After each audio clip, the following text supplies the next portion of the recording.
સુરત શહેરમાં ભારે વરસાદ થઈ છે અને જો પાણીના ભરાવના પ્રશ્નો થયા છે અને લોકોને ખાસ કરીને તાત્કાલિક અસરથી સુરક્ષિત જગ્યાઓ પર ખસેડવા માટેની ઝુંબેશ સ્વરૂપમાં કામગીરી કરવામાં આવી છે.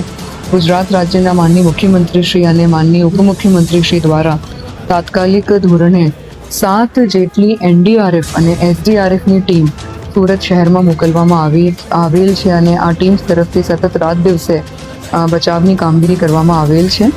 અત્યારે સુધીમાં 3,920 જેટલા લોકોને શિફ્ટ કરવામાં આવ્યા છે અને આ તમામ લોકો માટે શેલ્ટર હોમ્સમાં ફૂડ પેકેટ્સ, મિલ્ક, પાણીની વ્યવસ્થા, મેડિકલની વ્યવસ્થા અને અન્ય ઇમરજન્સી સર્વિસીસની વ્યવસ્થા કરવામાં આવી છે.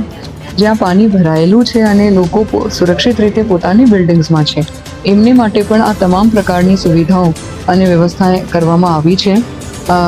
સમગ્ર સુરત શહેરમાં મોટા ભાગનું વોટર સપ્લાય રિસ્ટોરેશનની કામગીરી, સ્ટ્રીટ લાઇટ રિસ્ટોરેશનની કામગીરી, ટ્રાફિક રિસ્ટોરેશન અને ડ્રેનેજની રિસ્ટોરેશનની કામગીરી કરવામાં આવેલ છે.